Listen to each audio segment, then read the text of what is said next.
We're in. Welcome to a very, very exciting episode of the Good Listening To Show. This is Damian Hughes, liquid thinker. There's just going to be a bit of positioning music to add a bit of context, which will be added on later. So I'll just get going with this first of all. So sit back, relax, and listen to this music.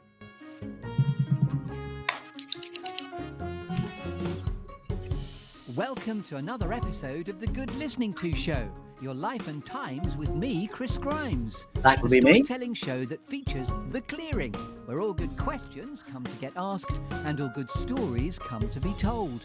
And where all my guests have two things in common. You. They're all creative individuals and all with an interesting story to tell. There are some lovely storytelling metaphors, a clearing, a tree, a juicy storytelling exercise called 5, 4, 3, 2, 1, some alchemy, some gold, a cheeky bit of Shakespeare, and a cake. So it's all to play for. So yes, welcome to the Good Listening To Show, your life and times with me, Chris Grimes. Are you sitting comfortably? Then we shall begin. Welcome to the Good Listening To Show, Stories of Distinction and Genius. I'm the curator and the host. Chris Grimes is me, a motivational comedian and mojo coach. It's my absolute pleasure to welcome to the Good Listening To Show, Damian Hughes, liquid thinker. This is the show in which I invite movers, makers, shakers, mavericks, influencers, and also personal heroes into a clearing or serious happy place of my guests' choosing to all share with us their stories of distinction and genius. And just to position Damian, I had the great delight and privilege of watching him speak recently alongside Jake Humphreys, his partner in crime and in business, of the High Performance podcast. I saw him at the Entrepreneurs Circle, Entrepreneurs Convention, where the entire premise was shaped around one word and one word only, which was persistence. And hopefully you'll see what I did there, Damian. I was quite persistent in chasing you after I'd seen Yeah, you were. Yeah, that's very good. Role modeling in action. Lovely. And I was there as a VIP, not because I'm very important, but because I actually paid a bit more money, which meant I got the opportunity to have a cheesy photo next to you, which meant I could go, can I get in touch with you? But thank you for responding. And thank you for being here. It's going to be a really, really interesting journey. So welcome. Well, can I just say thank you for the invite? And I know how much effort and hard work goes into creating a podcast and curating it like you do, Chris. So it's a real privilege to be asked. Thank you very much. Well, it's going to be my absolute privilege to curate you through the journeyscape, which I'll talk about more in a moment. But for those that don't know, and I'm sure many do, the High Performance podcast sets out to find the most incredible people on the planet as your guests, and then work out what makes them tick from a high performance perspective. I know it's athletes, visionaries, entrepreneurs, and artists. And also what I loved in how you were introduced by Jake Humphreys is he says, everybody needs a professor in their life, and it's you. So let me get you on the open road. How's morale and what's your story of the day, first of all, Damian Hughes? So morale is great. So I've got a bit of space in my diary today, Chris. So I'm at that age now where I'm having to very consciously manage my energy levels. So actually putting in very designated time just to stop, pause, reflect, and rest is where I am today. So getting a chance to chat with you is part of that sort of enjoyable, just relaxing and chilling day. I'm right there. That's very relatable. Someone wise once said, your energy is like a precious pot of golden honey. You've got to be very, very careful where you pour it. And I suspect I might be older than you. So I'm absolutely there thinking, whoa, energy is a very precious resource, which we have to manage. Yeah, definitely. I wrote something when we wrote one of our high performance books, the publisher was saying, have you got any bits where the reader can just stop and take on board the messages? And the metaphor I used for that was we called them pit stops, because we've interviewed so many of the Formula One guys, and they'll tell you that the race isn't won on the track, it's won in the pit stops. So it's how effectively can you stop, recharge, refresh, and do what you need to do. So I think that actually it's not something I've always paid the level of deference and respect to, but actually making time to stop and rest really effectively is becoming even more important. And one of your own, something you say of your own volition, 95% of the time, human beings tend to be on autopilot. And so it's really precious when we actually tune into being truly present in order to be able to, I suppose, tune in then to high performance, which is what you're all about. If I may ask you, if people Sure. don't have any context for you, Sure. liquid thinking, it's such a brilliant construct, but also your Yeah. liquid thinker. I love the opening montage of a bit of blue-green paint sort of flying through the air. Yeah. Be a liquid thinker, which is just so lovely. But just if someone doesn't have a frame of reference and says, oh, liquid thinking, what's your way? If someone says, hello, Damian, what do you do? What's your best way of either answering or avoiding that question about who you are? Yeah, of course. Well, I'll give you a multiple choice quiz for the name Liquid Thinker. So there's two choices. You tell me which one do you think is the reason. So the first one is Edward de Bono, the old creativity guru, once famously said that 90% of our errors in life are due to solid thinking, the inability to change perspective, to be flexible, or to see somebody else's point of view. And he argues that 90% of our issues in life come from that. So by definition, the opposite of solid thinking has to be liquid thinking, the ability to just navigate and be fluid in the way that we perceive the world. So that's option one. Yeah. And two is that over 20 years ago, I was writing my first book and I was trying to come up with a catchy title for it. And we were sat in a pub having a pint with my friend who was staring down at his drink, and he just said, "What do you call it? Liquid thinking." So they're the two options. I shall allow you to decide which one you think is most credible. May I be greedy? Because as a multiple choice, we'd like to unpack both those answers. Who were you in the pub, please, all those years ago? Like 20 Sorry, years ago? what? Who were you in the pub with 20 years ago? Oh, so an old mate of mine called, he's a brilliant conference host, actually, so I'm going to give him a plug. He's called Chris Malaband. But Chris and I were sort of young blokes just starting out on our journeys. And I had this dream I wanted to write a book. And he was sort of like my sounding board. He was like the guy that would always just challenge it. And I was telling him, I've got this idea of a book, and I'd started working on it. And it was almost like, what catchy title can I get? What can I sort of capture with this idea? And he was like, well, tell me about it. And I was saying, well, it's about just being able to see the world differently or open up your horizons. And it was Chris that said to me, why don't you call it liquid thinking then? I like the cut of his jib, by the way. Sorry to interrupt you. The idea of doing it over a pint of beer.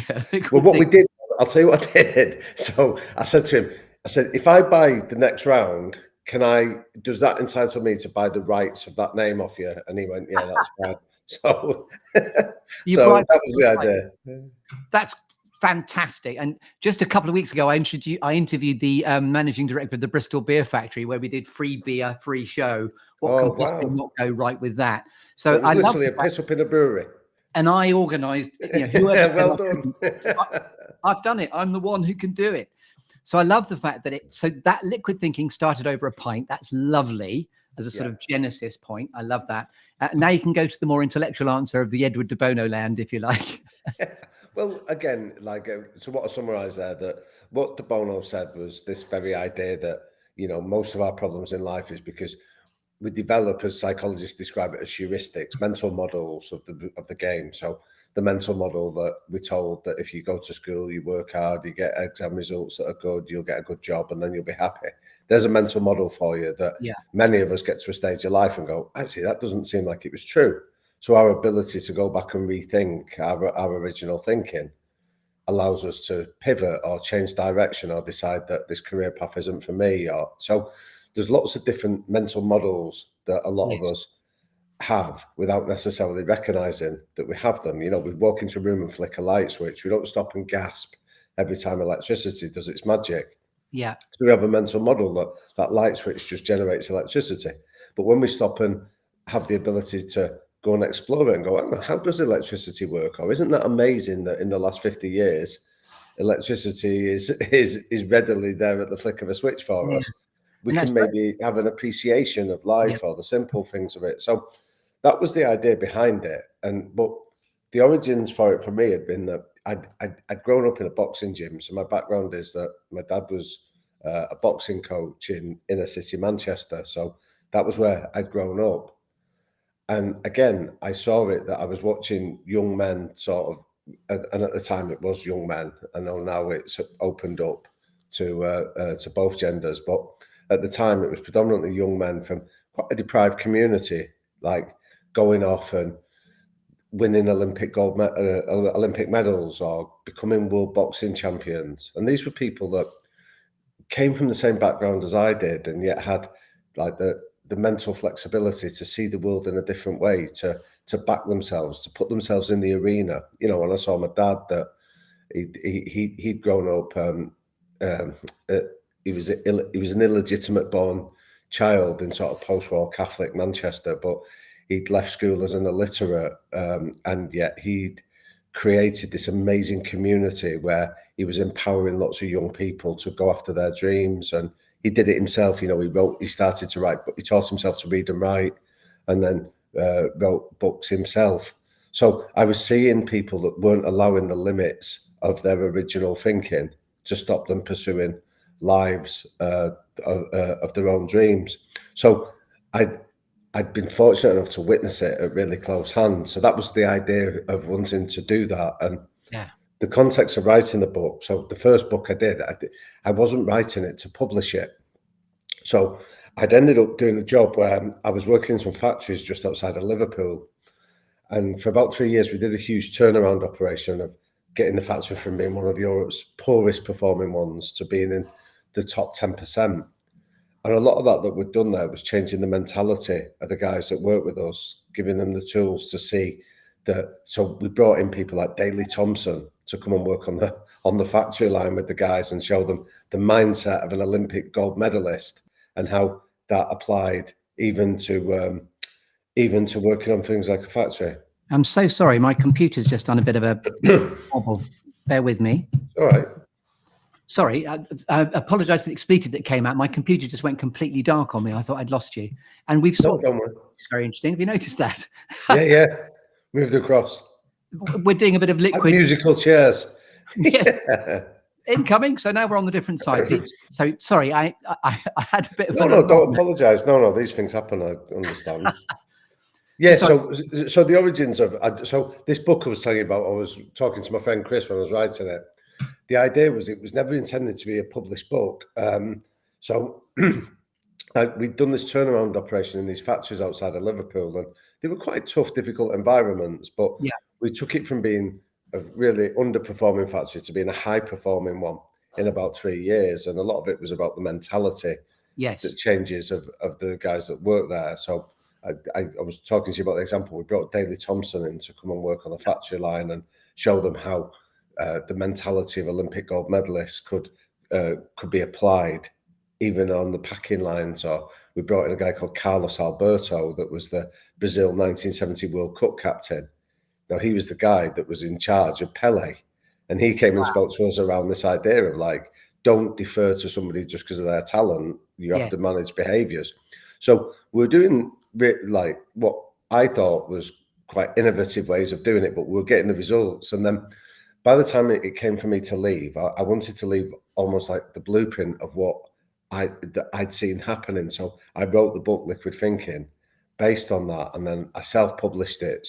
And then just gave a copy to everybody in the factory so these guys could take it home. And many of them we knew over the 3 years had been taking the stuff and using it with their kids' football teams, or using it, like a couple of guys ended up sort of talking to their like the local Weight Watchers clubs and things like that about what they're learning. So the book was almost like the blueprint to say, go and do this. So what I did was I was lucky enough to interview people like Richard Branson and Angelo Dundee so I was calling on my own contacts to do it. So you have a wonderful testimonial from Richard Branson, I noticed as well. Yeah. So he was really kind and generous. So I'd spent time with them and interviewing them. And then I showed it to some of the guys in the factory and I said, listen, I've done this book. And they were like, nah, Richard Branson doesn't resonate with us. And I was like, why not? And they were like, well, his parents were rich and we're not from rich backgrounds, or things like that. So they always had an excuse. So the final idea that I had was I decided to interview guys from the factory and feature them in between the chapters. So what I was showing was how, like, the mentality Richard Branson had used to build his business empire was the same that there's a guy called Andy Hardcastle that works on the line that had a dream of building his own canal boat.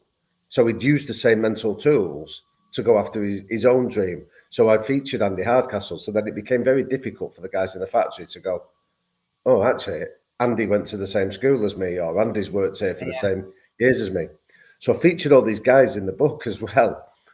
And so what you noticed was universal truths. So it's not about having more resources at your hands. This is about universal truths of psychology about high performance. Yeah, definitely. And so it almost doesn't matter where you apply it. You're applying it to your own life, but the same mentality of starting off by having a dream and then taking the leap and having the courage to do it. There's a certain pattern there that you go, that if we scale out far enough, so these patterns of behavior are true. But what I realized for the guys that we were giving the book to was they wanted something relatable for them. They didn't want just the academic theory. They didn't want just the abstract example from all these other, what they would consider famous people that were out of reach. They wanted something that they could hold on to. So I self-published. I produced a book. I bought a copy and gave it to everyone, and then I left. And then it was about a year or two later, I wrote my second book, but that was when it got bought by a publisher. So the Liquid Thinking book that's on sale today is the exact same book that we produced for the guys in the factory. Yeah. But there's almost a full circle in it, because now I'm like, what I sometimes think of the high performance podcast that I do with Jake is we're interviewing those same people and trying to make it relatable for everybody. Yeah. So we've interviewed Richard Branson again, but we're showing you how his story has still got those themes there that anybody could go, right, I'm not after being a billionaire, but I'm after being a little bit happier, or I'm after being a better mum or dad, or, I think I can do a little bit better in the workplace. So we're still taking the same principles that I used in the factory with Liquid Thinking and just trying to apply it. Extra profound that it has its genesis on the factory floor, which makes it more everyman and therefore relatable. So we can all do this if we apply it.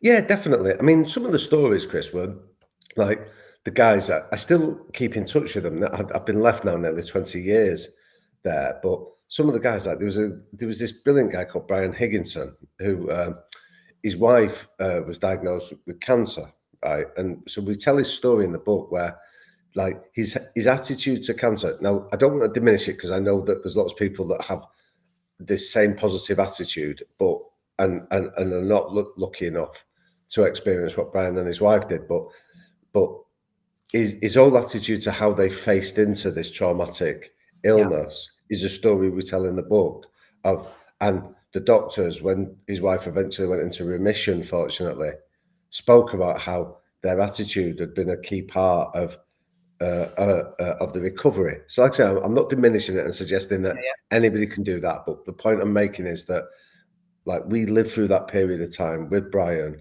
and we could see how difficult it was, but also how his innate optimism, his willingness to see the best, even in the most bleak of circumstances, helped him be able to cope with that trauma. Now, 20 years later, I find myself sat opposite the amazing Lindsay Burrow, the wife of Rob Burrow, who, like, I'd known Rob because I'd been fortunate enough to work with him, but Lindsay came and spoke to us around how they were dealing with the horrific motor neurone disease illness that Rob had been stricken with. And again, it was the same themes that Brian had told us 20 years prior about, you've got to try and see the best in each day. You've got to sometimes just appreciate the small things, because one day they'll become the big things in life.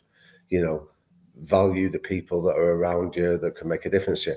It was all the same messages he told me that I find myself sat listening in awe at the amazing Lindsay Burrow telling me the same thing. Yes. So I sometimes have to pinch myself that I feel blessed enough to have met those guys 20 years ago on the factory floor, even before that, growing up in my dad's boxing gym. And I'm still meeting the same people now. So these universal truths, or these characteristics or traits of people that tend to have thrived, whether they were on the factory floor, in the boxing ring, or whether they're doing it in business or in other domains that we speak to on the podcast, they're consistent. The lifelong resonance you have curated is fantastic then, because it's got its beginnings all those years ago and it's still absolutely current. And again, coming full circle to that wonderful graphic of the paint flying through the air as a liquid thing, flopping onto the canvas of life is fantastic. Thank you. That's really kind of you. It's my great privilege now to curate you, if I may. You're giving me gold by the bucket load in any case, but if I may, I'm now going to curate you through the structure and the construct of the Good Listening. Go on. Again, apologies for the fact we've swapped sides, but that was quite comedic. Don't worry, I like that. So if it happens again, hey, let's we'll deal with it. We'll deal with it. So there's going to be a clearing, which is your serious happy place, which we'll talk about in a minute. Then there's going to be a tree, a lovely juicy storytelling exercise called 5, 4, 3, 2, 1, some alchemy, some gold, a couple of random squirrels borrowed from the film Up. Oh, squirrels. You know, what are your monsters of distraction that never fail to distract you? There's going to be a golden baton, a cheeky bit of Shakespeare, and a cake. Hurrah. So that sounds great. So Damian Hughes, liquid thinker, what is a clearing for you? Where do you go to get clutter-free, inspirational, and able to think? Well, it's pertinent because he's right here next to me. Is my dog Teddy. So he's laying right next to me now as we're talking, Chris. Cool enough to pick up. Because I'm assuming you don't have a sort of a handbag dog here. We're not talking. Yeah, no, he's not. I'll try and angle the camera so you can see him. But there he is. He's fast asleep there now. At the minute. He's your serious happy place right next to you. What was his name? Mate, honestly, I love him. He's called Teddy.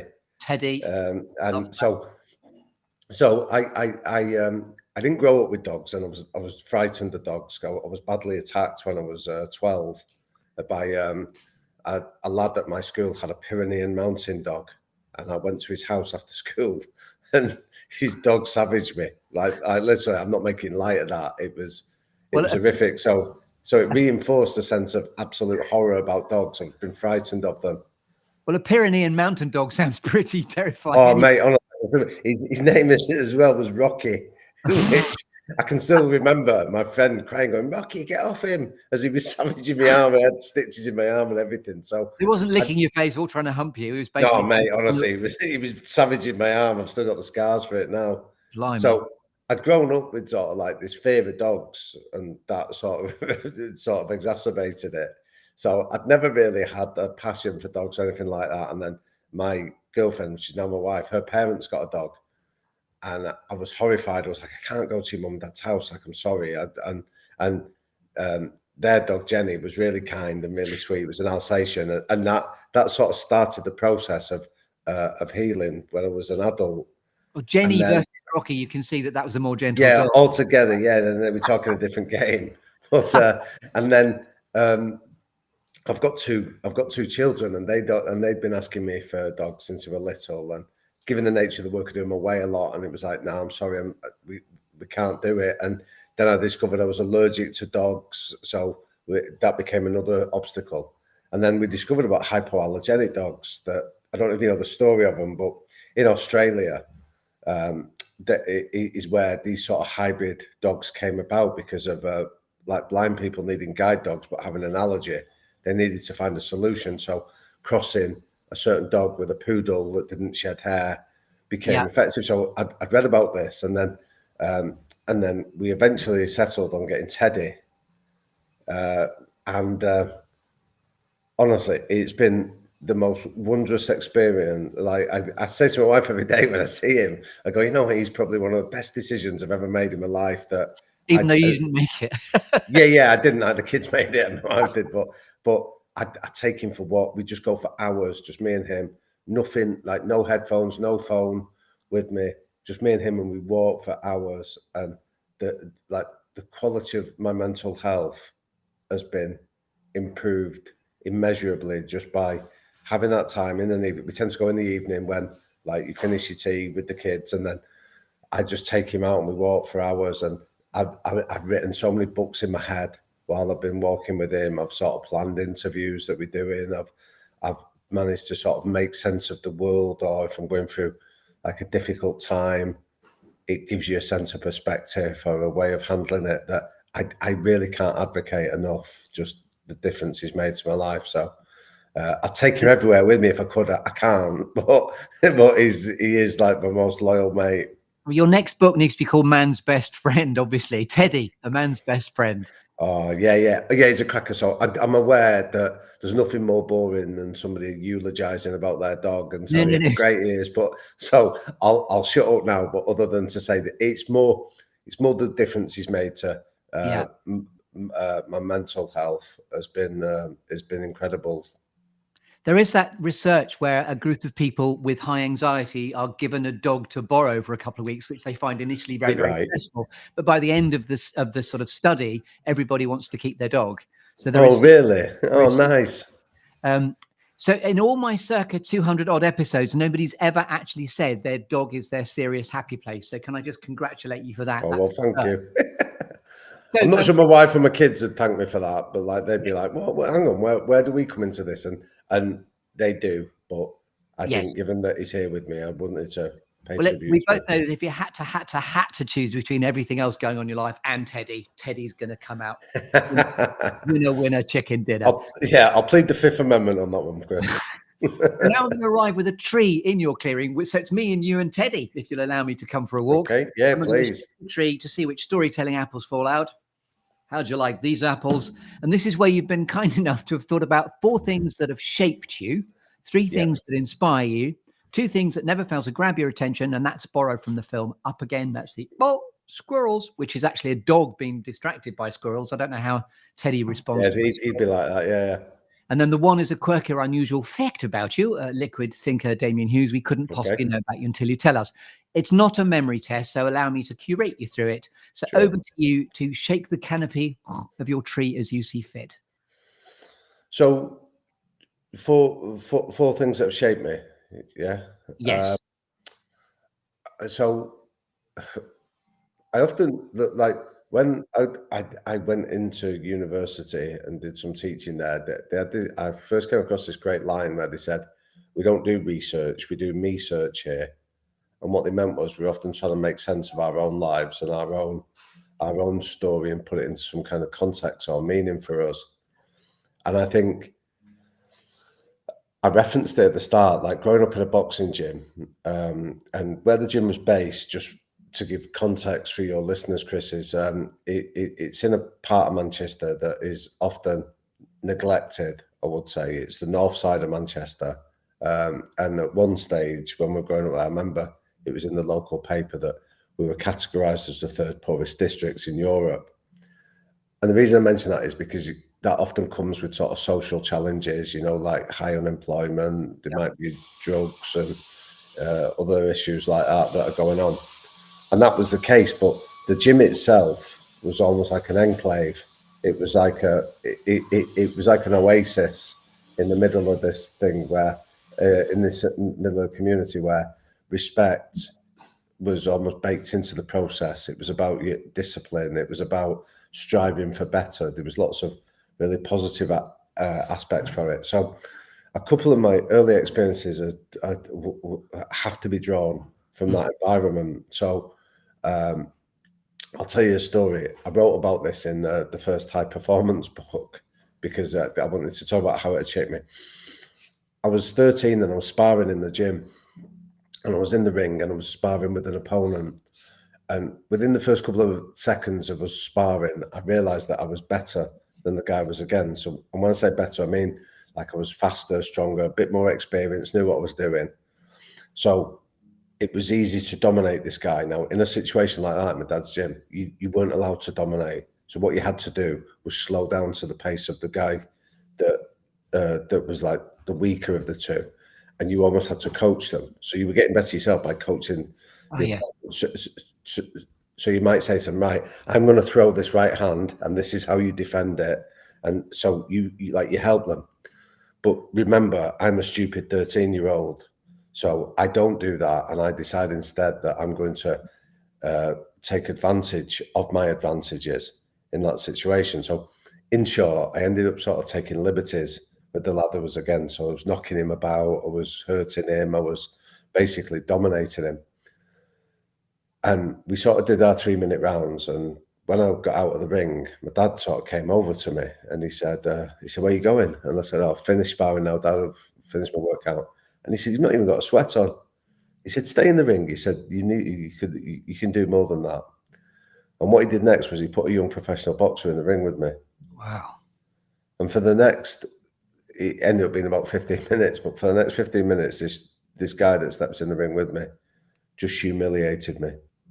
So he didn't physically hurt me, but what he did was he just basically served up the biggest slice of humble pie I think I'd ever tasted in my life. He sort of made me miss. He kept knocking my head back. He just made me look an idiot.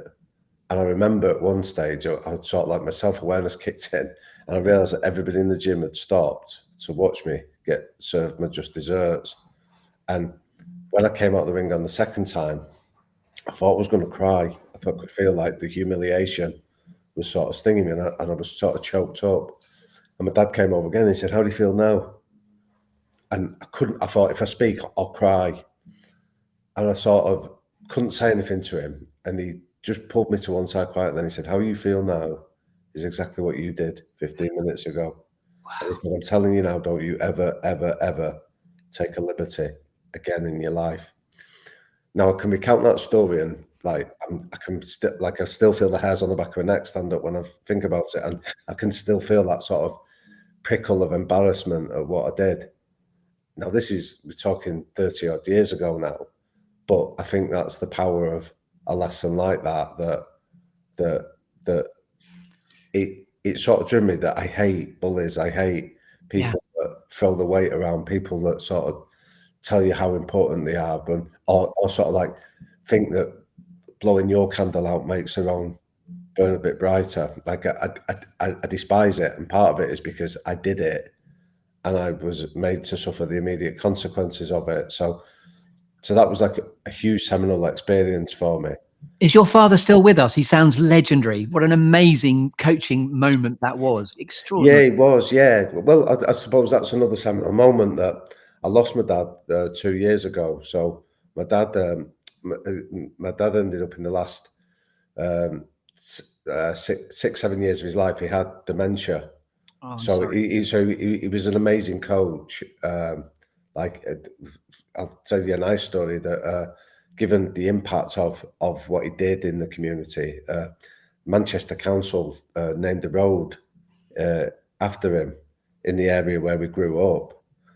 And on the day that we did the road naming, like you might have seen that, like Andy Burnham, the mayor of Manchester, he came along, and it was like quite a big deal. But it was like a really cold January afternoon when we did it, and there was about 300-400 people there, Chris, and I was with my brothers, and I remember us looking around at like all these people that had gathered for it, and we were sort of estimating that I'd say about 80% of the people that turned out that day had never set foot in the boxing ring. They'd been members of the club, but they weren't boxers. That wasn't their sport. They'd just come as either to get fit, but like most of them had come just to be seen and heard and feel that they belong somewhere. And what they were keen to come along for, like when they were being interviewed for like local telly up here, was things like they were talking about the impact that being a member of that community had had on them as people, as parents, as professionals in other aspects of their lives. So I'm offering my example of my dad's impact on me, but that was rippled across hundreds and thousands of people around Manchester. So losing my dad a couple of years ago was a seminal experience. And what was your father's name, and what's the street called? Yeah, so my dad was called Brian Hughes, and the street's called Brian Hughes Close. So it's in the area of Manchester where I grew up called Collyhurst. So it's weird because you can put him in the sat nav now, which is nice for my children that they can sort of say, "Oh, should we go and see where like Grandad's Road?" So we'll sometimes pop along to it. But yeah, losing him a couple of years ago, I don't think I've ever there'll be people listening to this that have gone through grief and have lost loved ones, and so I think it sort of humanizes you in such ways, because it's such a like being there when my dad passed and sort of like processing it of just what it meant. There was something that I don't think I've fully come to terms with it yet, but there's something very humanizing about it. Like I remember we were doing the first high performance tour, like around theatres and things like that. And my dad passed away, and we had like 8 days before we were doing the first one in Birmingham. And I'd phoned Jake and I said, "Listen, I'll be there on the night. I promise you, I'll be there. But like, you're not going to hear off me until we do it." So we'd done the prep, and I knew it was fine. But I said, "I'll be there on the night." And I sort of steeled myself, thinking, "I'll be all right. I'll be all right." And I turned up, and we were literally stood on the wings of the stage. And I could hear like the voice of God saying, like not the voice of God as in the villagers thing, like the MC or whoever it was. And I heard him sort of like saying, "Ladies and gentlemen, welcome to," and I felt this, and I made the mistake. I don't know if it was a mistake. I looked up to sort of take a deep breath, and as I did it, and I sort of like just got myself in a place, I thought, "I'll be all right." I felt this bubble rise up in my chest, and I thought, I'm gonna start sobbing hysterically here, and I hadn't anticipated it, and it was such a wrestling match inside of me, and it felt like ages, but it can't have been because the guy was announcing it, so it could have been less than a minute, but it was like this real wrestling match inside of myself to not sob because I had walked on the stage just crying, but I honestly felt that night that my dad was with me. You know, like so he was a corner man, and I remember sort of thinking it, and then it was almost like that idea of like, "Come on, just do your job." And I went out and did it. Like there was only one wobble when Jake actually referenced it about, "Oh, Damian's dad passed last week," and I had to look at him, and then after I kind of thought I'm going to cry again, and then when we came off, I said, "Jake, please don't ever mention it. Don't tell people this because I'm not in a stable enough place that I think I can handle it." I'd sort of just. I just need to do my job. Like my dad would have said, like, bite down on your gum shield and get on with it. And it was almost like I just had to bite on my gum shield. So I've skipped forward a bit, but that's certainly another seminal moment. Yeah. Another one, I ended up, so I got a scholarship. So where we grew up, my mum and dad were dead keen that we got an education. So as I said to you, my dad was illiterate when he'd left school, and I think when people haven't had something, you really prize it and cherish what you haven't had. So for him, when he became a dad, him and my mum insisted that we all knuckle down at school and behave. And I ended up getting a scholarship to a grammar school. And it was seen as a real privilege in the family of like, bloody hell, we've got we've got into one of these posh schools that we never we didn't know anybody that had gone there and things like that. And when I got there, I didn't know anyone that from where I'd grown up. I didn't know anybody at the school. I got there and I was a bit of a fish out of water in hindsight. And I sort of messed about a bit in the first couple of years. I was trying to find a role. So the first year it was like being a bit of a class clown, being a bit of an idiot. But I was always handy with my fists, and that eventually led me, without going into the details, I ended up getting expelled from the school when I was in my third year, just for being an idiot and fighting, effectively. So this was around that time of the incident I told you, the first one with the gym. And I ended up getting expelled from the school. And I remember it was horrific. I remember coming home, my mum was crying. My dad was away with a guy boxing. So I knew when he came back, he was going to be sort of murder in terms of it. Was that one of those classic, you wait till your father gets home? Oh, no, my mum was just sobbing, and I'd never seen my mum cry like that. And I knew I'd sort of broke her heart. And I was like, hell, I've really messed up here. And so this is what happened next is so seminal. I was an altar boy in the local Catholic church as well, right, from where we've grown up. And again, nobody at school knew this, and I think the teachers just thought it was some harem, scarem, idiot, stroke thug. And about a month before I ended up getting expelled, I was serving mass on the altar, and one of my teachers came in to mass, and I saw him do a double take at seeing me looking pious on the altar while dealing with me being an idiot in school. And he'd come up to me and he'd sort of asked me at school the next day, and that was the end of the conversation. Fast forward a month later, I ended up getting expelled. And there's all this sort of wailing and gnashing her teeth at home. And the night after, I get a knock on the door. My mum goes to answer it, and it's his teacher, a guy from Burnham Council.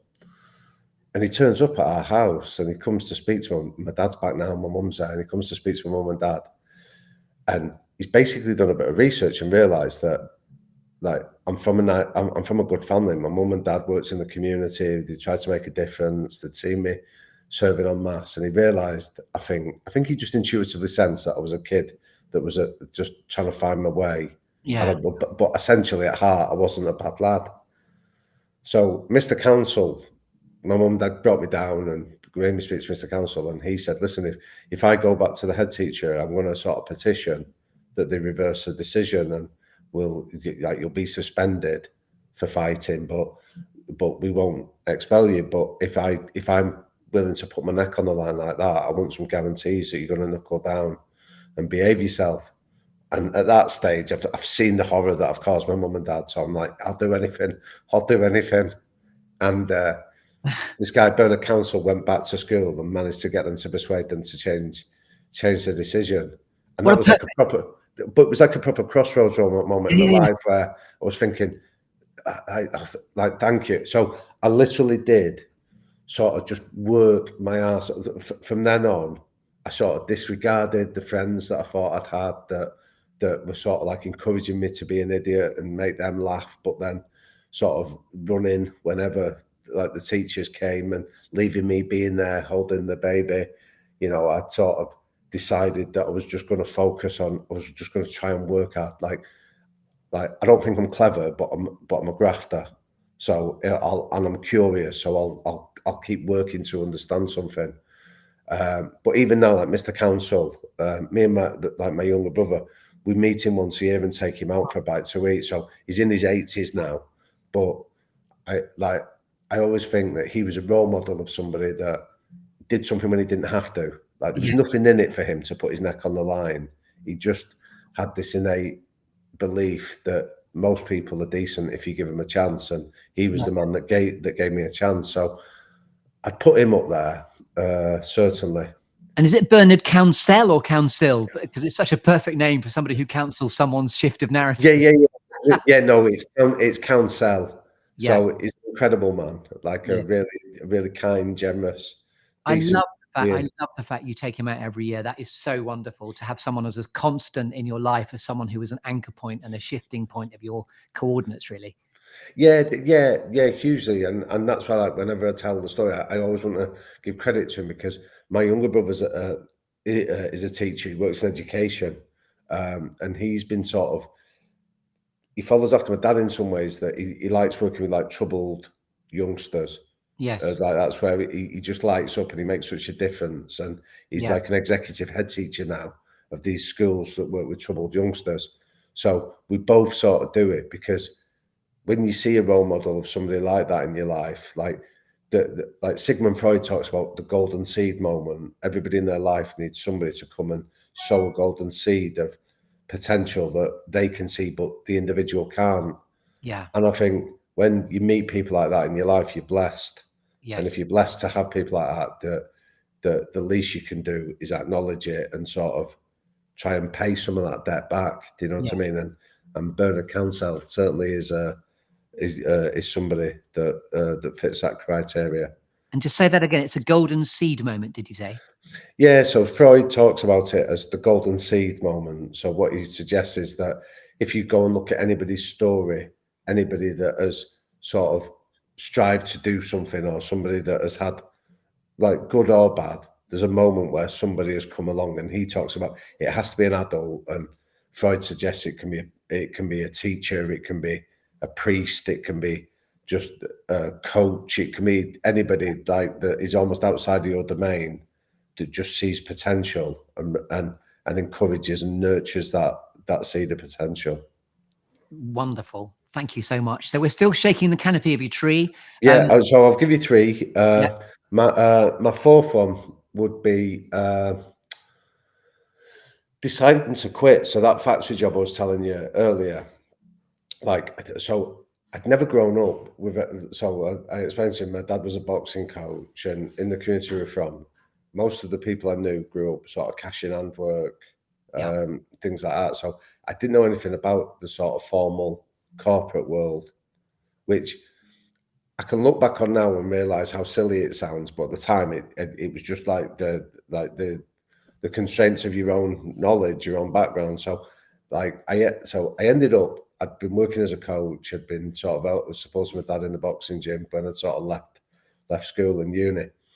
And then I'd met my girlfriend, who's now my wife, and she came from a family where her dad was an account sales manager and things like that. And I didn't know what that You've was. just frozen. So you froze and now you're back. Your dad was back, and then you froze. Yeah, you are. So I'd met my girlfriend, who's now my wife, and her dad was like a national account manager for a sales company and things like that. And I didn't know what that was, but it sounded impressive. And how did you meet her if she was doing the corporate job and you weren't? So where were you? No. So we'd met at university. So I'd gone to university, and then we'd sort of, and then she'd introduced me to her family, and I was thinking, like, if I want to sort of stay in this relationship, and I definitely did, I was thinking I need to sort of think about getting a proper job here. And I didn't know what a proper job was. So I was talking to her and she was saying, well, you can do this and that. So I started applying to different companies, and I was saying to them, listen, this is my background. It's a little bit eclectic, a bit unusual, but I've got a work ethic and I'm prepared to learn and things like that. So a big company called Unilever put me on their graduate scheme and went, oh, this is interesting. Like, we'll take a chance on you. Now, again, this sounds daft, Chris, but I didn't know about employment law. So I thought that if somebody didn't like you, they'd just call you in the office and say, like, pay you up to the end of the day and you get sent off home. And that's the end of it. So I get in there and I work hard and I try and do my best and things like that. And for the first year, when my boss had called me in, he said, oh, can I have a meeting tomorrow? I always, somewhere in the back of my head, assumed he was going to send me packing. Now I know as I got into that world, I understood that can't happen and things like that. But I was learning this really slowly because I'd never known anyone in this world. And long story short, anyway, I was there for nearly 7 years, and during that time, I kept getting promoted. So I kept thinking that I kept having that imposter syndrome thing of like, when are you going to get found out? Like, my mum would say that to me. She'd say, when are you going to get found out that you don't know what you're doing? I said, I don't know. And I kept getting promoted. And the last job I got, this was about 6 years into the company, I found myself as like an HR director, right? And this one day, I can remember, it was a really significant moment for me in my life. I was sat in this boardroom in Durban in South Africa, right? And if you're thinking, how did you get there? I was thinking the same thing, but 10 times louder in my head. And I'm sat there in this boardroom and we're looking out on the Indian Ocean. And I was the youngest member of the board at the time. So I'm listening to all this going on around me. And what had happened was Flora margarine sales in the region, it was called Betchamal. Flora margarine sales in the region had dipped. And I was listening to all these colleagues around the table talking about like how disappointed they were and how we needed to fix it. And they looked crestfallen, but they had ideas on how to fix it. I remember being sat in the room and I'm watching the debate like creeping death coming around me. And the overriding thought in my head was, I couldn't give a shit.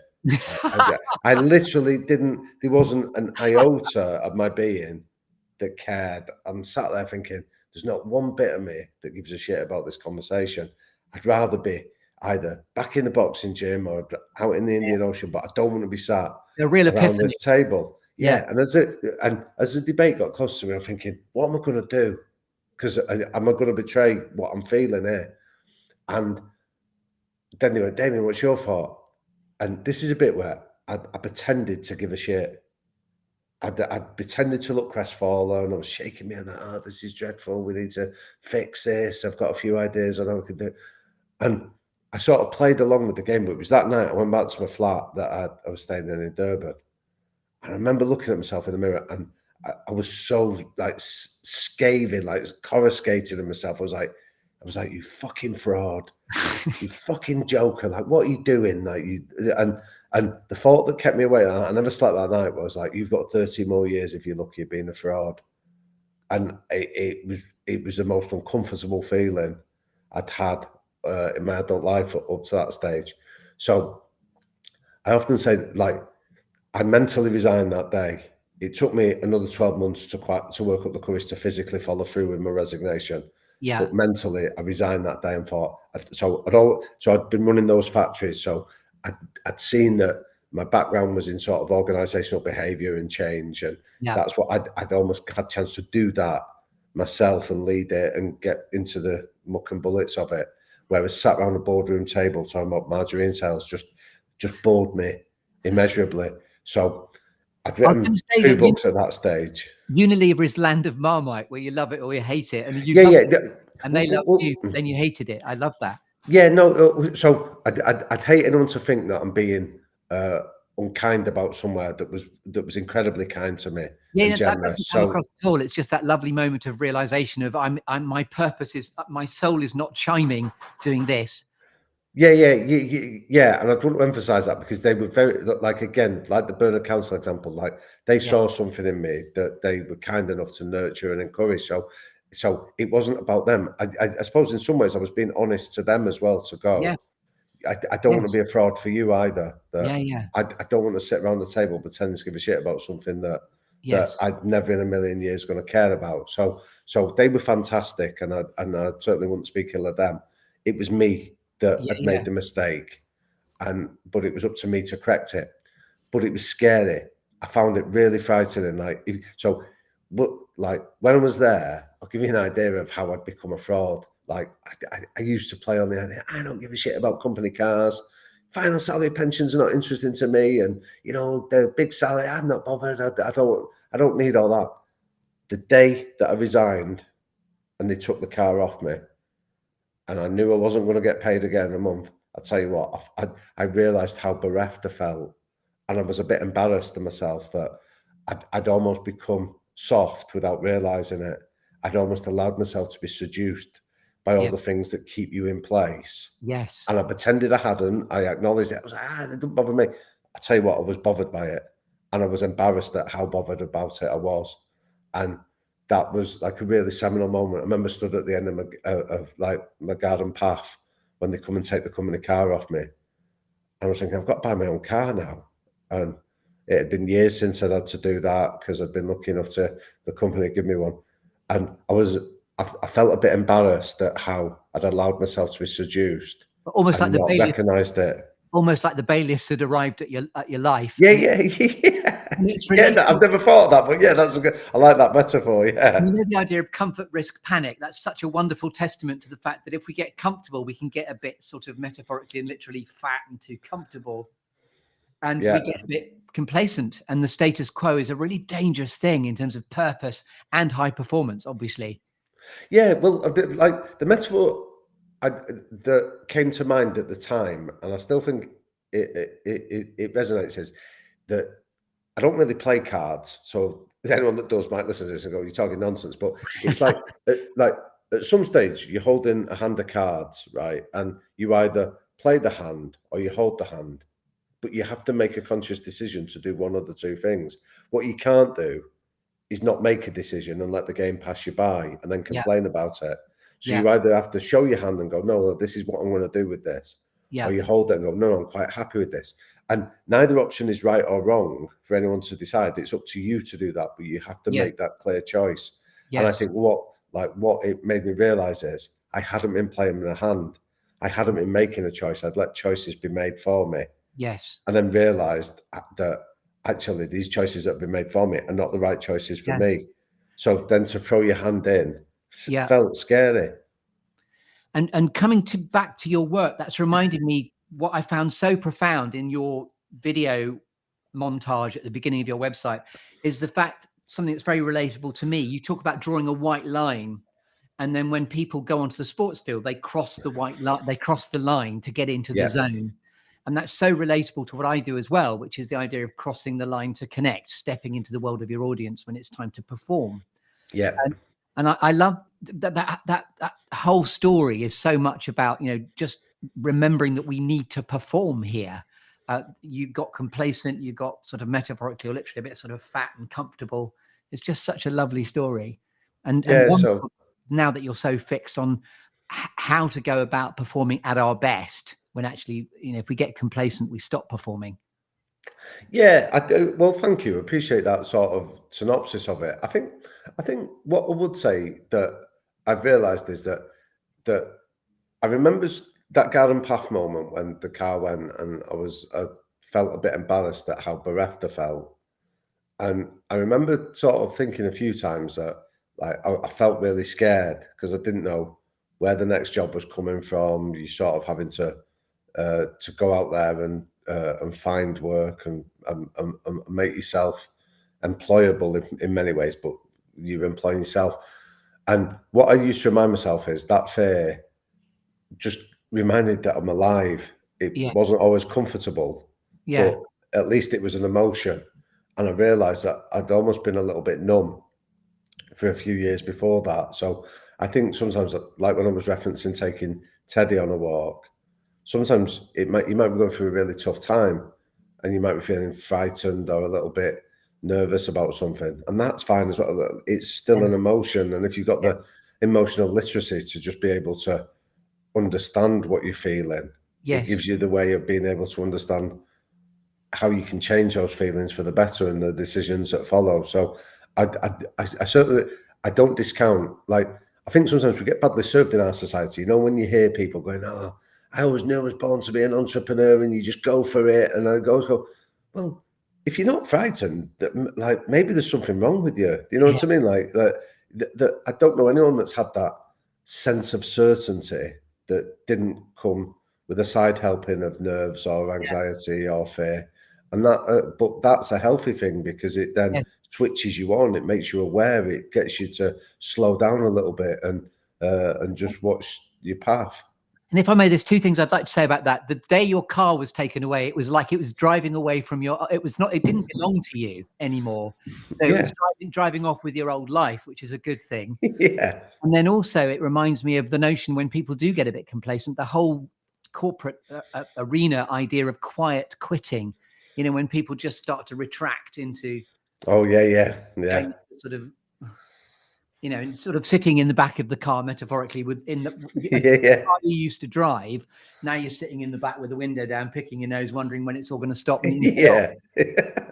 I like that. Yeah. So I think we've shaken. That's 4 wonderful shapages. If you don't mind, I think I'm going to be able to wring 2 episodes out of you because this is wonderful, really rich stuff. Oh, right. No, And thank you. we've got more to do. So now we're on to 3 things that inspire you. So we've done 4 things that have shaped you. Now 3 things that inspire you, Damian Hughes. Okay. Right. I do. I run a charity. So I'll tell you the origins of it. The charity is called the School Coat Charity, and where it came from was when my dad And the passed away. school coat, did you say? Yeah, it's called the School Coat Charity. If anyone wants to find out more information about it. So when my dad passed away, when we were at the funeral, honestly, it was there was hundreds and hundreds of people came along, and from like the real spectrum of life was there, but all from the community. They'd all been touched by him in some way.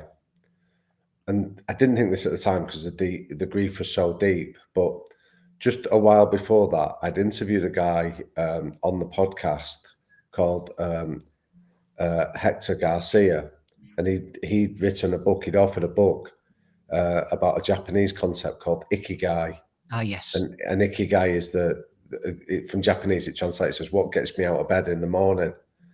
And we often misunderstand. We think it's just one reason. I've got to have a purpose. I've got to have a reason. And what ikigai I liked was it's about asking yourself different questions. And the 4 traditional questions are: how much time do I spend enjoying what I do? How much time do I get to spend playing to my strengths? How much time do I get to make a difference to the lives and communities of others? And the other one was, and how can I make a living from doing this? Right.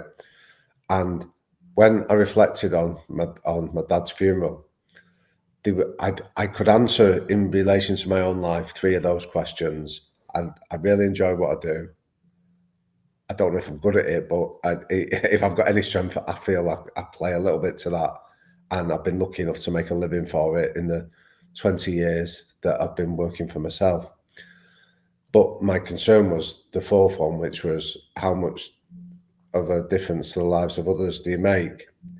And I'd grown up in the gym. I'd helped my dad. I'd funded the gym for many years when I was doing it. But when my dad's passing, I wasn't sure whether I would continue doing that. But I still wanted to make a difference to the lives of others. So my wife and I spoke about it, and we said, well, I've got a friend who runs the Manchester United Foundation. It's their charity arm, and they do this. Like they invite people to donate second-hand coats to sort of people living in poverty.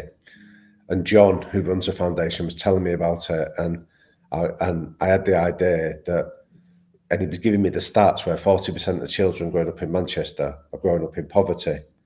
And one of the issues for a lot of these kids is their parents can't afford a decent winter coat for them. So it's almost like, how can you expect to learn if you're freezing cold or you're coming into school wet? That just seemed like ridiculous. So we came up with the idea of the school coat charity, where schools can literally just apply to us. There's no paperwork. They just go on the website and they'll just write and say, we've got 5 kids here that need a winter coat. These are their ages, these are the sizes. So we buy the coats and send them to the school. So the kid doesn't know it's a charitable donation. They get a brand new coat that the school just put on their back when they're going out at playtime. They just say, put this coat on, and by the way, keep it. Wow.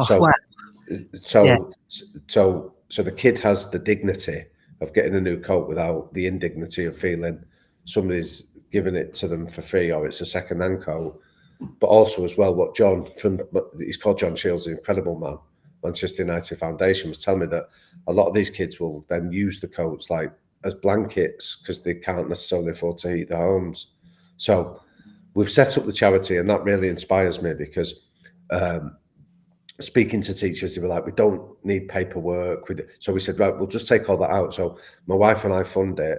So a lot of the work that I do in terms of the stuff through Liquid Thinker, we take a percentage of our profits and we just put it into the charity where schools can just access it. So the reason I mention it, if any of your listeners are here, is like, if you know teachers, so it has to come through schools, so because then we know that they will distribute it to the kids and they'll get it to the kids that really need it. But any school, just go on the website, theschoolcoatcharity.co.uk, fill in the form, and there's no questions asked. We'll just arrange for the coats to get sent out. This is national, not just Mancunian schools. Yeah, I mean, we focus it mainly on in the sort of Manchester Northwest area, just because that's where we're from. But we've yet to refuse a request from anybody that's come. Do you know what I mean? Like, so all I ever say to teachers is, listen, I'm paying for this myself, so I don't have unlimited funds. So please don't take the piss. Just choose the kids that really need it, and Don't take the work on that. yeah. But we do it like literally with just on faith and trust, and you know, I've found in life that you treat people with faith and trust, they tend to repay it 100 times over. Yes. So that's why we do that. And just say the name of the charity one more time. I'm deliberately reincorporating it, so just say it again. Yeah. Thank you. It's called the schoolcoatcharity.co.uk. And of itself, that's such an inspiration. Thank you for sharing that. And what a great thing to be doing. And I love the fact it informs into the ikigai in terms of, you know, whether or not this means something and what I can give back. Yeah, I mean, I have this conversation with my wife that I don't like these people that sort of go to try and use the cloak of charity to sort of wrap around themselves. So I'm not doing it to sort of say, oh, I think I'm great. So that's not my intention. But if I don't mention it, it doesn't get mentioned anywhere. Do you see what I mean? So it's certainly nothing about me or my wife. We're just trying to get out there and make a difference to kids that need it. Your intentions are, if I may say, beautiful and completely clear. So don't worry. There's no sense of you doing any sort of virtue signaling or anything. Not at all. Yeah, right. Okay. Yeah. That's the term I was thinking of, that I wanted to avoid being a virtue signaler. I'm really enjoying this. Thank you so much. So now we're on to a second inspiration. Yeah, second inspiration is I've got 2 amazing children that I've been blessed with, and like my son is 15, my daughter's coming up for 12 soon, and I reckon when I became a dad, I reckon I touched madness And I'll explain why. That I'd been working for myself at this stage for a good few years. And again, to use the metaphors of playing cards and things like that, the metaphor that came to mind when I knew I was going to become a dad was that I was on a tightrope. And I used to think that I was walking on the tightrope and I was having great fun. And I always had the knowledge that if I fell, I'd hurt myself and that'd probably be it. Whereas when I became a dad, I thought, shit, I'm actually holding my son now. And that tightrope, you need to walk a little bit carefully on it. So what I did, and again, this is all sort of unpicking it in hindsight, was I decided that my best way of looking after my son and my daughter who came next was to work as hard as I possibly could to provide as well as I could and give them the best chance. And that led me for the first 18 months of his life just to work like a dervish, never saying no to anything, driving and traveling all around, sort of at the expense of my own health and well-being. And I reckon it was I think he was about 2 and I'd got this persistent cough. And I went to the doctor and he was like, have you had a look at yourself in the mirror, mate? And I was like, what? And he was like, look at the state of yourself. He went, you're close to burnout. He said, I don't know what you're doing, but whatever you're doing is sort of ridiculous. You need to stop. So I came home and I told my wife, and she said to me, it was one of those questions, that stops you in your tracks. She went, is this what you thought being a dad was going to be like? And it was like, no, I didn't. I didn't think I was going to be as exhausted. I didn't feel I was going to be as sort of burnt out as this. And she was like, you need to find a better way. She didn't use the line of apply liquid thinking, but it was like, you need to be more flexible in the way that you're doing this, because what you're doing is just not sustainable for you or for us. So my kids sort of remind me of that idea of sort of like, don't like they're really what matters. Do you know what I mean? Like they don't care about any of the stuff you do or what they think is exciting or what I think is exciting or my ambition. It's like they just want you there as a dad. They want you turning up. They just want to spend the time with you. So yeah, they're sort of the light of my life. And they're like, I feel blessed every day to say I'm a dad. You know what I mean? It's a type like we couldn't have, like we didn't know if we could have children, then we can, and then you go, actually don't take that for granted. Yeah. So I'd say my 2 children there. And then my third inspiration is I'm a secret geek. Like my wife said this to me when she first met me. She said, like when we met at university, because I've sort of mentioned my background, so it's not necessarily the most usual one, but I used to love just reading. You know what I mean? I'd just go and disappear and people go, where's he gone? And then they'd find me sort of just curled up with a book somewhere. And my wife eventually said, she said, you're a secret geek. Like nobody knows you're this bookworm, but it's actually when I see you at your happiest. So I just love reading. I love writing. So part of the thing that when I wrote that first book, I didn't know whether I could write it, but I didn't know what I was doing. But I just really like trying to take complex ideas and communicate them in an accessible way that hopefully people could go, oh, I find that really useful, or that's helped me make sense of something. So I've got a little library in my house, which sounds a lot grander than it is. It's just a couple of bookshelves, but it's some of my favorite. It's like the books that have had the most seminal impact on me that I keep there. And I try to just occasionally go back and pick out the book and just remind myself of what I love. And if I may, just whilst you're talking about your bookshelf, what's the book that's going to leap out at you as being your favorite book? Oh, right. Okay. There's a few. So I've written. So me and my dad wrote a couple of boxing biographies, and so we wrote one on a guy called Sugar Ray Robinson, where we did it together, and we really enjoyed it. It was just like a proper father and son moment where we'd sort of like be phoning each other up and going, "Are you dealing with this?" And then we did another one on a guy called Thomas Hearns, where we went and did all the interviews and went out to Detroit, and it was like brilliant. And then my dad got diagnosed with dementia. And in the early stages, I was desperate. I was like, how do we stave this off? How can we do this? So I said to him, come on, we're going to write another book together. Like, you have to help me. And I was doing whatever I could to keep him busy and keep him engaged. So the third book we did was on Marvelous Marvin Hagler. So we did them together, but like, I mentioned that because of the context of answering your question, that the book that jumps out at me from the bookshelf is a book called The Life and Times of Muhammad Ali, and it's by a writer called Thomas Hauser. And I remember reading it when I was about 14, right? And it came out in like 1990 or something like that, and it's a belter. It's one of the best books I've ever read, because what he does is he sort of gets permission off Ali to tell his story, but then Ali phones everybody involved in the story and says, I want you to speak to him. So the book sort of offers you like the ultimate 360 degrees. So like in his first fight in 1971 against Joe Frazier at Madison Square Garden, in the book, Ali tells you what's happening, and then you get Joe Frazier's perspective of what's happening, and then you get the referee is interviewed as well. So, and then you get the ringsiders. So it gives you this fully immersive experience in an incredible life that was just so amazing that I remember thinking, if I could write a book, that would be my blueprint. Now, well, that's how to write a book from a liquid thinking perspective, isn't it? Because it's very liquid. It's everything. Yeah, I suppose, yeah. But then when me and my dad did those 3 boxing biographies, that's when I realised the genius of what Thomas Hauser had done, because I knew how hard it was to do. So when I read it and was thinking, this is amazing, and then actually trying to write a boxing book, you go, fucking hell, it's actually really hard.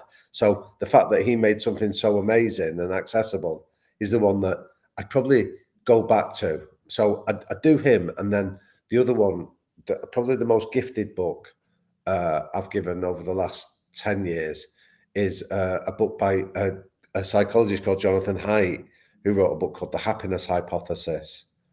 And I've gifted that to people. It's quite a big, thick book, but it's worth the investment of time. I always say to people, don't be put off by the size or some of the references in this. Just plug away with it, because I think he basically explores like all the world's religions and tries to understand what's the universal truths about happiness and contentment in life. And again, it's a really good book that I'd advocate. So they're the 2 that jump out.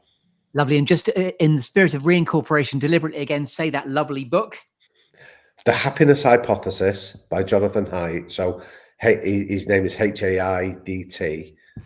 So I don't know if I'm pronouncing the surname correctly. I mean, he's come into prominence in the last few years because he wrote a book called The Coddling of the American Mind.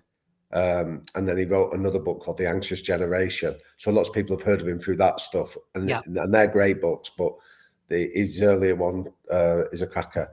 And The Life and Times of Muhammad Ali by Thomas Hauser. And may I just say as well how much I'm enjoying the through line of your dad being totally anchoring to who you are. And I also love the fact that you can actually go and sat nav your dad. Where's Dad? Let's go to Dad, to his own road, to his own. Well, a really nice so this made me cry that there's a guy called Claude Abrahams, who was the editor of Boxing News. So that's like the weekly newspaper for people in boxing. And my dad had helped him a lot when he was a young man.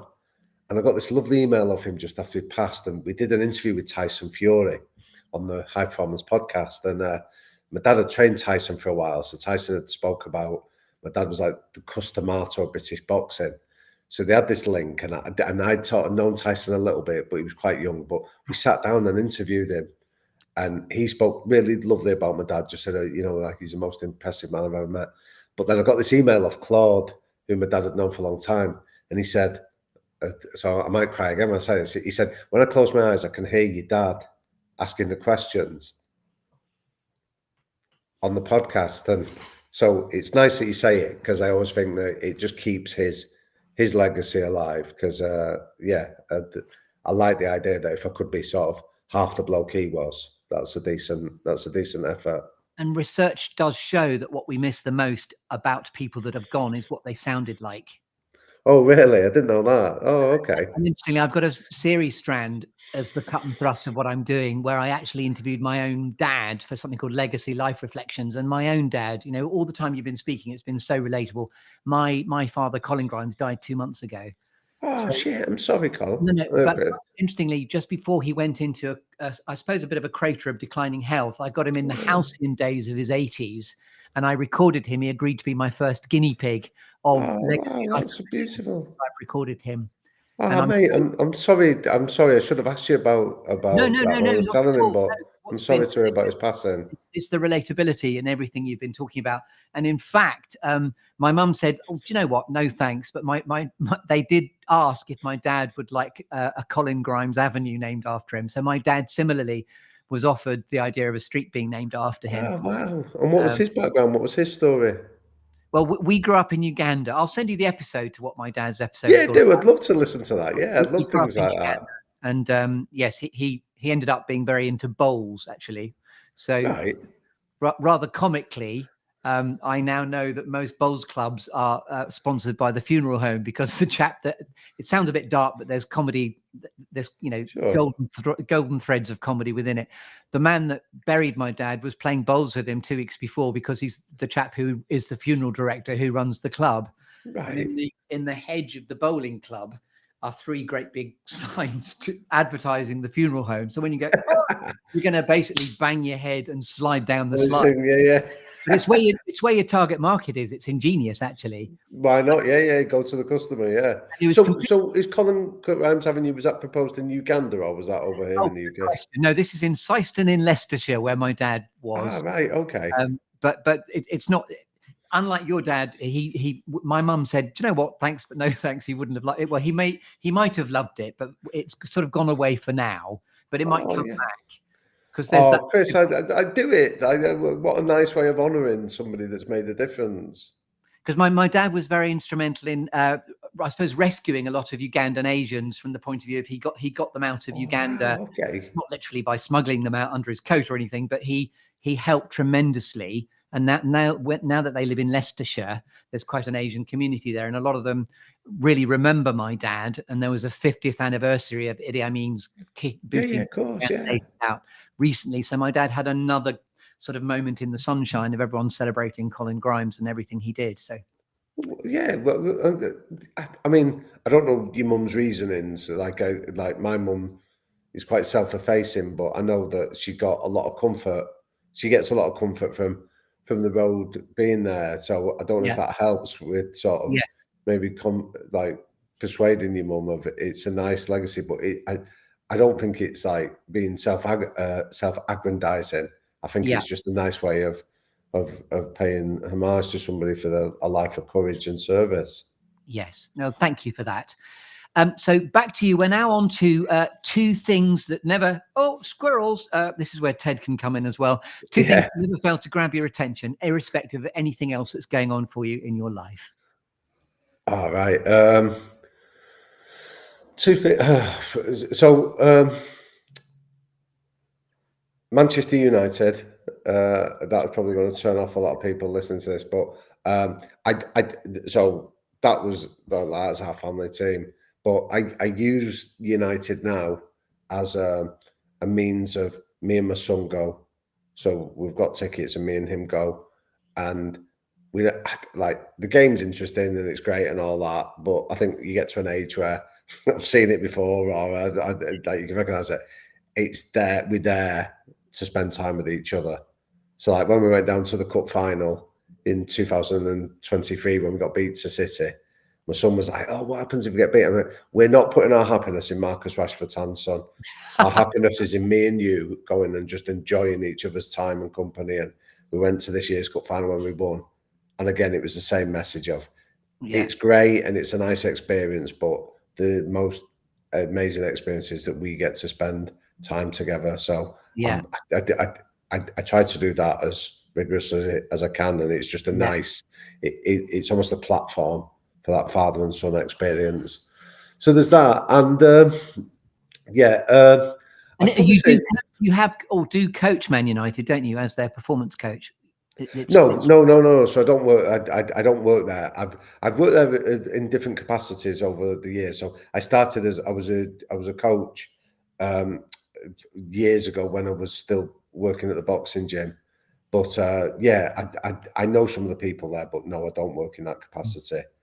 But then the other thing that I like doing is the walks with Ted. So stuff like that. I really don't compromise on that. That there can be all kinds of distractions going on, but that's something that I'd light up when I get to do them.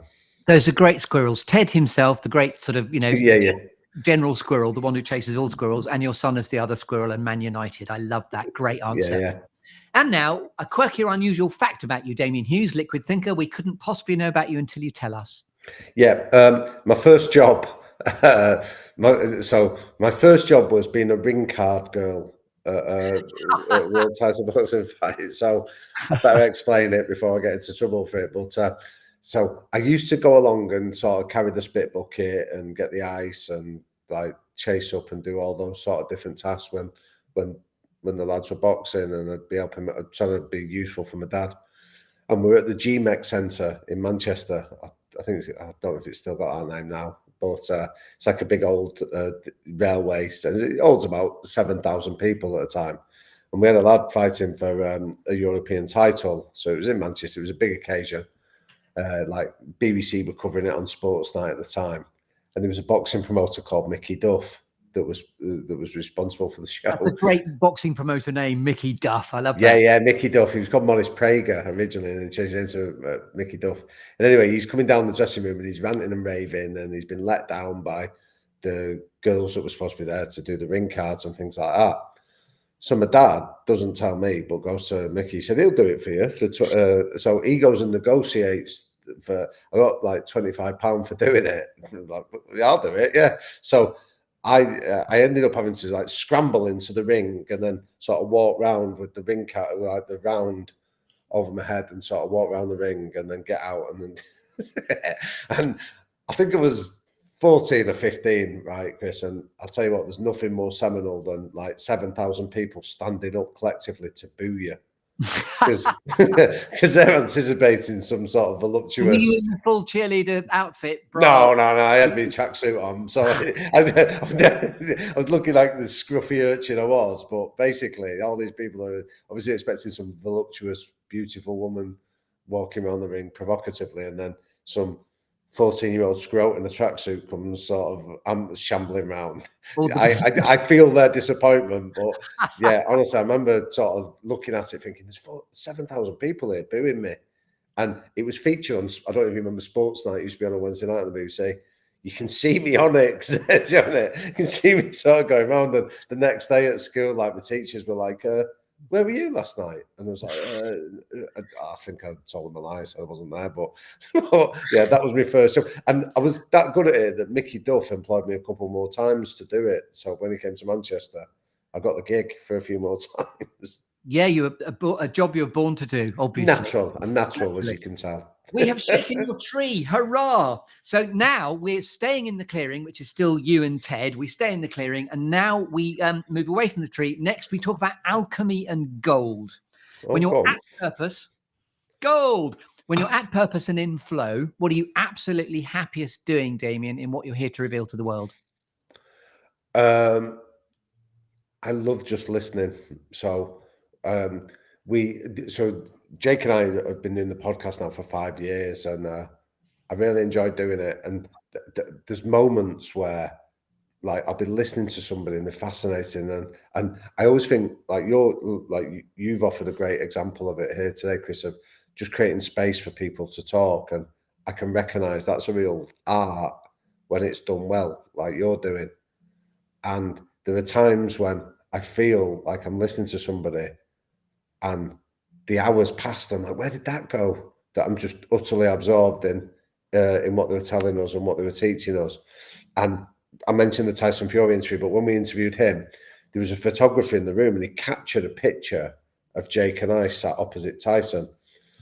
And the picture is like, I sent it to Jake afterwards and I said, imagine how flattering that would be to have two blokes looking so utterly rapt at what you've got to say, let's not forget that in a world of distraction and sort of infinite choices, just having somebody to listen to you is such a privilege. And so that's when I feel really in a state of flow sometimes, when you just get to listen to somebody and absorb yourself in what they're telling you.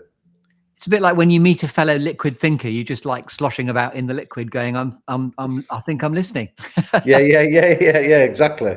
And Tyson Fury, if I may just mention, when I was doing the Bristol Beer Factory show, the Piss Up in a Brewery I organised, what's fantastic about the Bristol Beer Factory is talk clubs happen for men's mental health in Bristol Beer Factory premises. And I don't know if you know about the charity where Liam Gallagher has done a single for Talk Club as well. And Tyson Fury, he did a single too.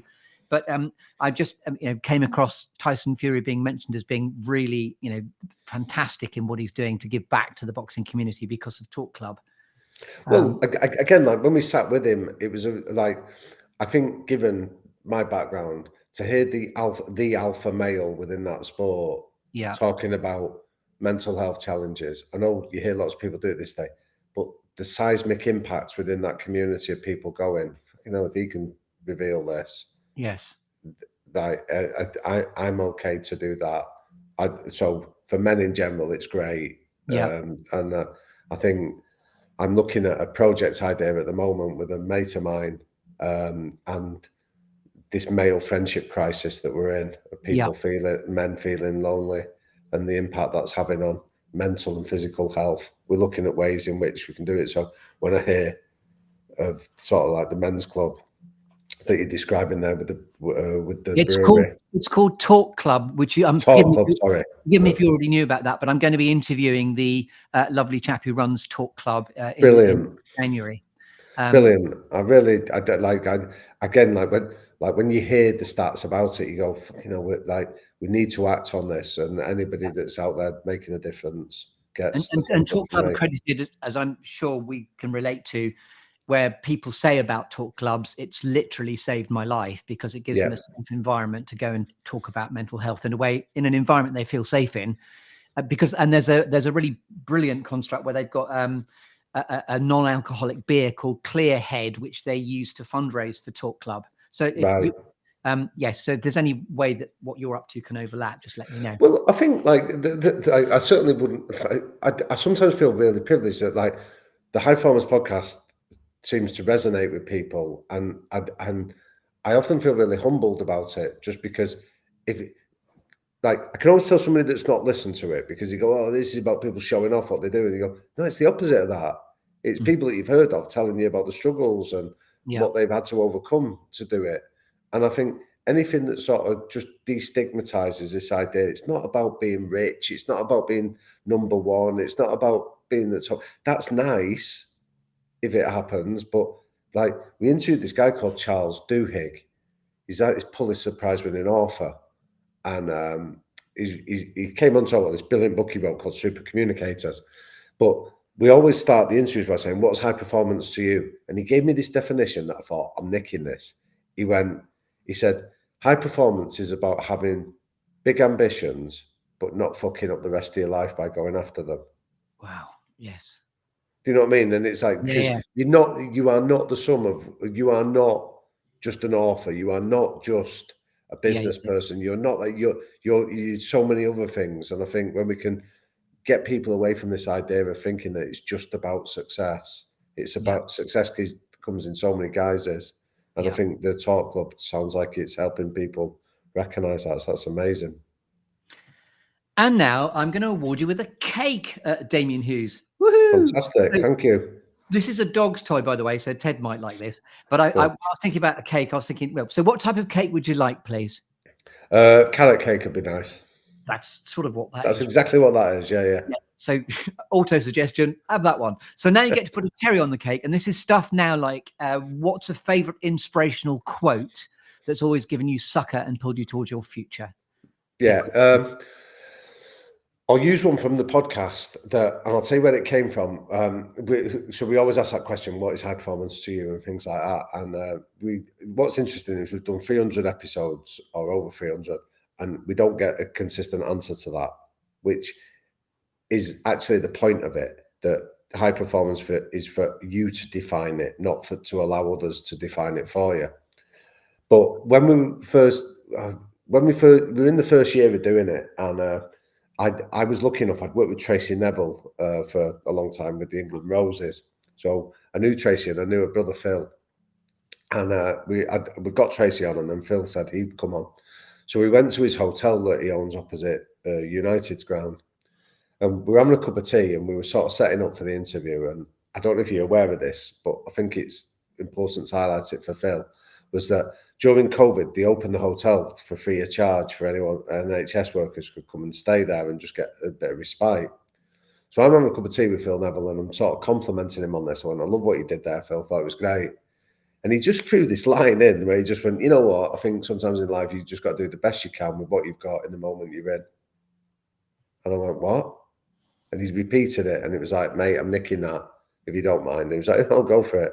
Because the reason I like it is the best that you can is different than the best that I can. Yeah. The moment you're in is different than mine. The resources you have are always going to be unique to you.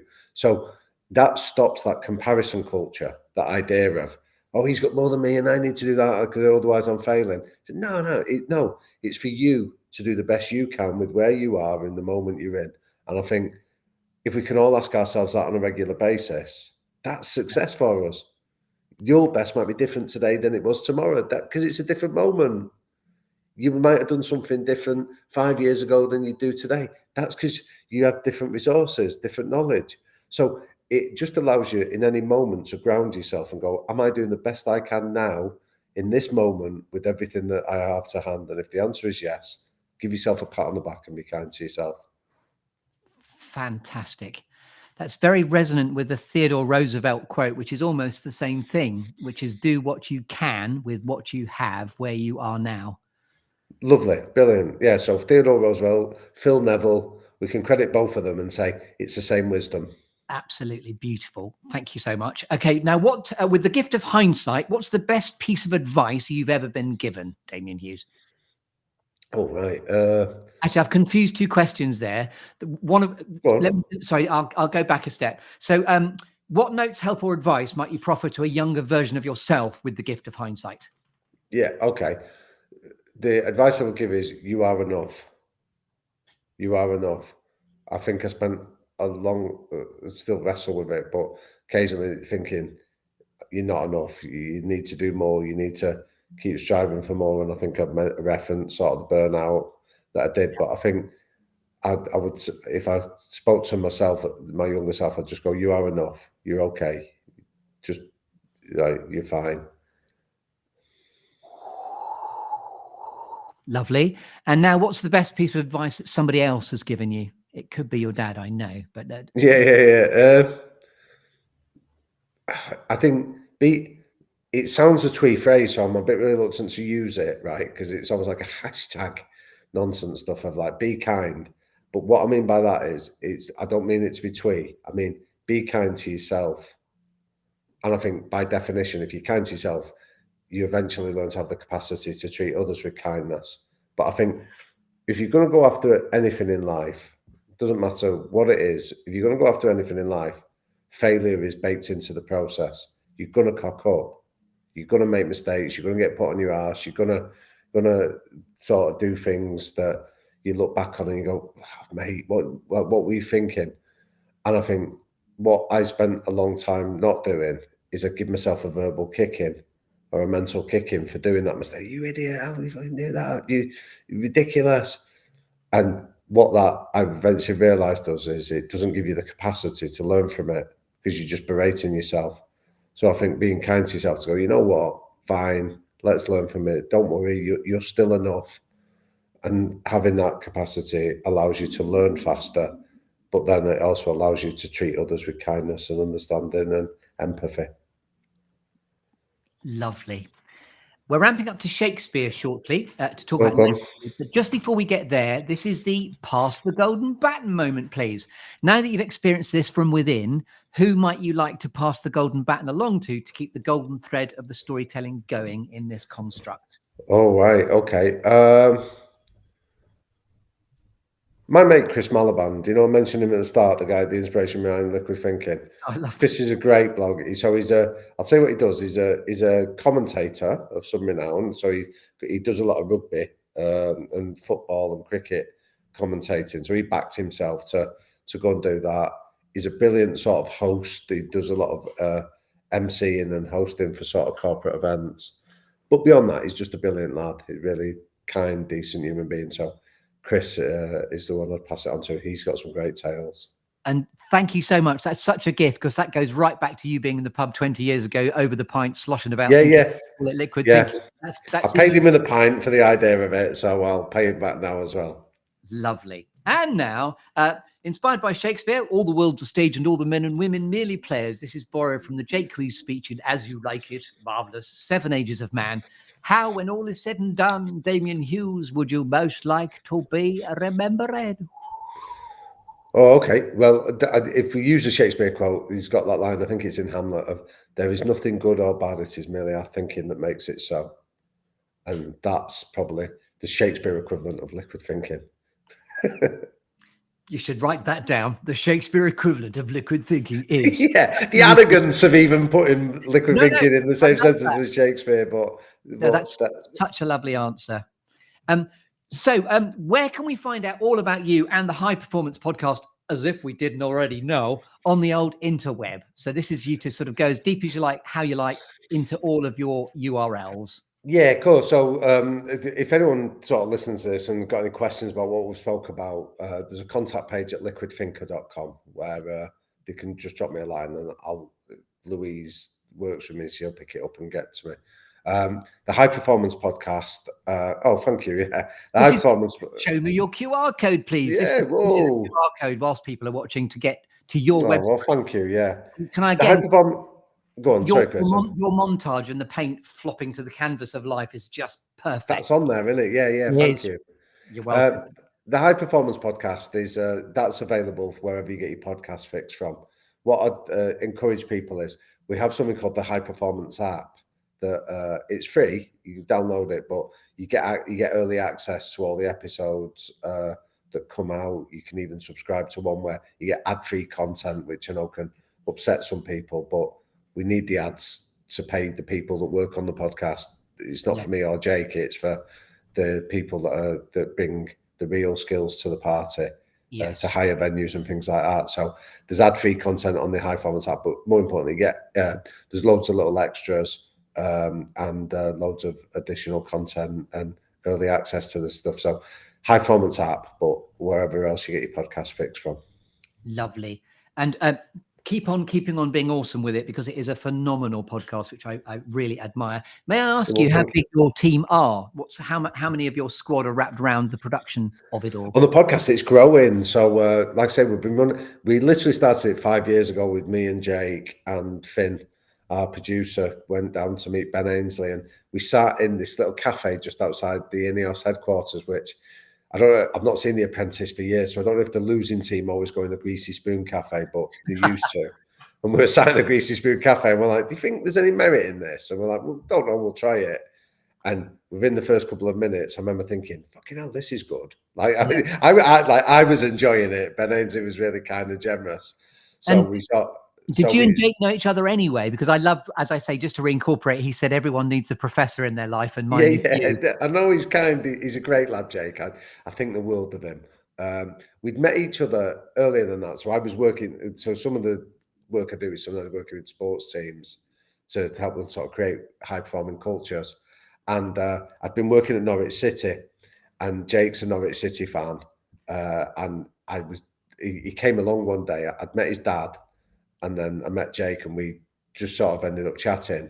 And he said he was telling me about this idea he'd had for a podcast, and I thought he was asking me to come on and be a guest. And I was like, yeah, fine, we'll fix the time, Jake. And then it sort of dawned on me about it. He was like, "Do you fancy doing it with me?" And I was like, "Yeah, sure." So we sort of pulled together a list of all the people that we knew that we could sort of invite, like that we could phone and go, "Do you fancy coming on this?" And between the two of us, we had we'd probably say about 10 names that we thought, well, should we approach them?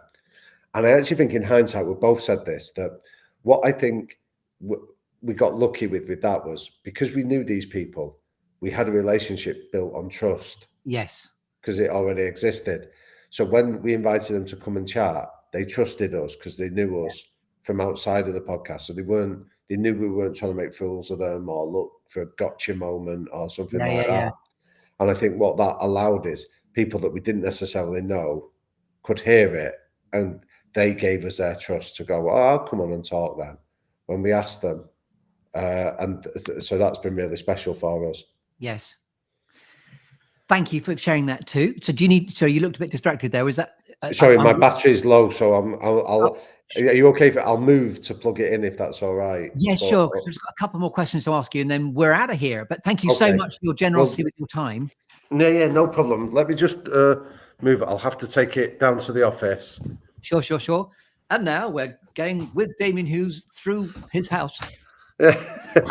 Sorry, the battery's I should have plugged it in, but there are two bits of comedy. I didn't expect us to swap sides because I had my own glitch, didn't I, at the beginning? Go on, I'll be back in the room. One second. Back in the room. I'll just do a plug for the show. If you want to have a conversation about guesting too, then I'll show you another QR code. This is just me filling for time here. So thegoodlisteningtoshow.com is my website. So have a look at if you'd like to be a guest too. There are 7 different series strands. I'm back in the room. Yeah, the power supply is on. So apologies for that, Chris. Love that.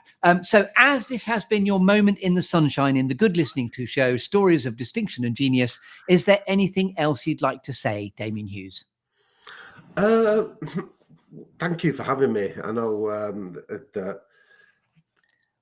we've been speaking about doing the podcast. We're both podcasters, so I think we can both have a sense of appreciation of the hard work, the commitment, the effort that goes into producing them. So I don't take that lightly, and I'm really grateful that you were persistent in getting in touch. But more than that, I appreciate your kindness of asking me to come on. So thank you, Chris. And I want anyone listening to this to be able to recognize that just the talent that you bring to it, because having worked within the same field, I know what good looks like. I'm far from good, but you are excellent. So thank you. That's such precious feedback. Thank you so much. And beyond today, when we've stopped recording, I'd love to ask you if I may get your WhatsApp number just so I can keep talking to you, because I'd love to get your help. Yeah, of course. Of course. I'll send it on. Yeah. Wonderful. So thank you very much indeed for watching. I'm just going to wrap up. So yes, this has been the Good Listening To Show. This has been the wonderful Damian Hughes from Liquid Thinking. As I mentioned, I saw him at the Entrepreneurs Circle Entrepreneurs Convention a couple of months ago, a wonderful organization that I also am associated with, in that I get business coaching from them. But Nigel Bottrell and all of his machinery within Entrepreneurs Circle are fantastic. And, you know, what was great was the caliber of the speakers, not least, obviously, Damian Hughes and Jake Humphreys, who were there on the day. But anyway, thank you very much for listening. Thank you for watching as we actually went. This has been a deliciously long time. Thank you for your generosity, Damian, in giving me all this time. My pleasure. So I think I've managed to, for UK Health Radio, where your show's always also going to go, which gives you extra happy smoke of about 1.4 million listeners across 54 countries. So I think I'm going to get 2 episodes out of this. Woohoo! Oh, great. Okay. Well, thank you for indulging me. Yes. So you get two squits in the sunshine. Oh, well, thank you. And thank you to anyone that's listened this far in. And I'm really grateful that people give up their time to just engage. Lovely. And if I may, I'm just going to play you out with an outro, so we can just sit here going, this is an outro, which is where I'm going to just plant the seed of, if you remember, I mentioned that there is a series strand called Legacy Life Reflections, in order to record the story of somebody near, dear, or close to you for posterity before it's too late. This is a series strand called Legacy Life Reflections, which will be explained here. Thank you for listening. Good Listening To Show with me, Chris Grimes. You on the other side of this. The show too, or indeed gift an episode to capture the story of someone else with me as your host, then you can find out how care of the series strands at the goodlisteningtoshow.com website. And one of these series strands is called Legacy Life Reflections. If you've been thinking about how to go about recording your life story, or the life story of somebody close to you for posterity, but in a really interesting, effortless and creative way, then maybe the Good Listening To Show can help. Using the unique structure of the show, I'll be your host as together we take a trip down memory lane to record the 5, 4, 3, 2, 1 of either your or their life story. And then you can decide whether you go public or private with your episode. Get in touch if you'd like to find out more. Tune in next week for more stories from the clearing. And don't forget to subscribe and review wherever you get your podcasts. And Dan, my podcast editor, that will be the bit, obviously, where that's the end of the show. But Damian, thank you so much. That was wonderful. Oh, thanks, Chris. And could I just get your immediate feedback just as to what that was like being curated through this structure? I thought it was you're brilliant. I meant what I said. I wasn't saying that for effect on the show. I think that you create space. I think even like your body language of responding and knowing that you're genuinely listening to it is really exceptional. But I think what you do well as well is I love the creativity of it, that because you don't know what's coming next. You know, that idea, like I think it's an intriguing thing of like the squirrels idea of the cake or the gold bar. You go, oh, hang on a minute, so it stops you getting into autopilot. You know what I mean? And just sort of throwing out old rehearsed stories. It forces you to think, which then makes the content unique. But I think what you're doing is exceptional. So thank you for asking me, but thank you for sharing. I mean, I was learning from you there in terms of how to do this and what it's like to be on the other side of the microphone. Thank you so much. That's such generous feedback, which